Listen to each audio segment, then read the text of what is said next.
नमस्कार दोस्तों, जय जोहार। मैं कौशल तिवारी और बिहनिया संध्या में आपका स्वागत है। क्या सचमुच अब भारतीय जनता पार्टी में ही देश के प्रधानमंत्री नरेंद्र मोदी की छवि बुरी तरीके से बिगड़ गई है?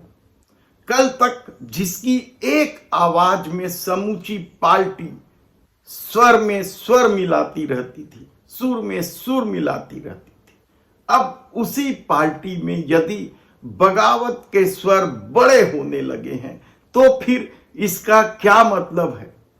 क्या लोकसभा चुनाव में कम सीटें आना ही इसकी वजह है, या फिर अब पार्टी के लोग ही मोदी शाह की दादागिरी से ऊब गए हैं? या आरएसएस ने जिस छवि बिगड़ने का जिक्र किया था, सचमुच अब न तो देश के प्रधानमंत्री नरेंद्र मोदी की छवि जीत दिलाने वाली है और न ही शाह का रणनीति चाणक्य वाला रह गया है। यह सवाल कश्मीर में भी टिकट वितरण के बाद उठा तो हरियाणा में भी उठने लगा और महाराष्ट्र में भी यह सुर सुनाई देने लगे।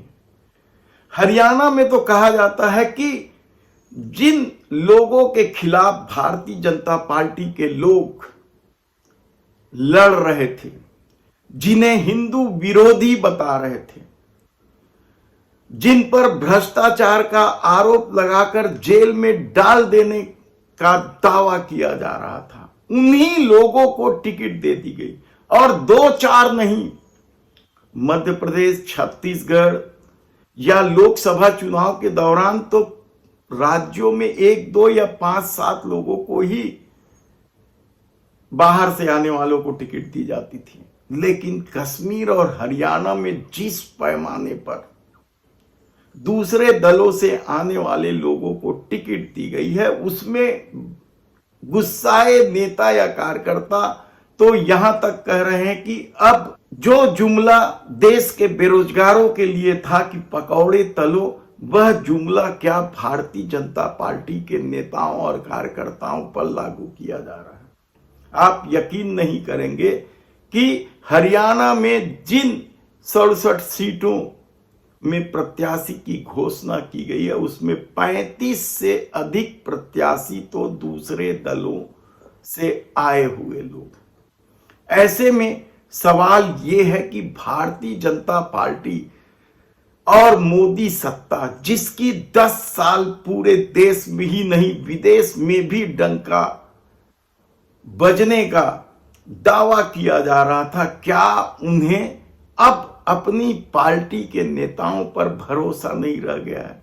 या फिर अपनी पार्टी के नेताओं से ज्यादा भरोसा दूसरी पार्टी से आने वाले उन नेताओं पर होने लगा है जो कभी हिंदू विरोधी छवि को लेकर भारतीय जनता पार्टी के निशाने पर थे? सवाल ये नहीं है कि कश्मीर और हरियाणा में जमकर बवाल मच रहा है, सवाल महाराष्ट्र का भी है, सवाल झारखंड का भी है। झारखंड में भी तो पूर्व मुख्यमंत्री सोरेन को पार्टी में शामिल किया गया है और जिस ढंग से प्रचारित प्रसारित किया गया, उसका परिणाम उल्टा ही आने लगा।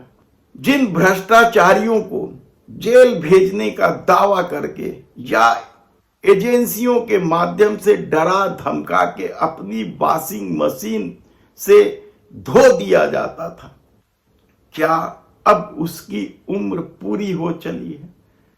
और जिस तरीके से बगावत हो रहे हैं, उसे क्या रोकने वाला अब भारतीय जनता पार्टी में कोई नेता नहीं बचा। नितिन गडकरी, योगी आदित्यनाथ, मोदी, शाह, बड़े बड़े नाम लिए जाते हैं। क्या किसी की अब वह हैसियत नहीं रह गई कि उन बगावत करने वालों को रोक सके? क्या यह हैसियत अब संघ भी गंवा चुका है?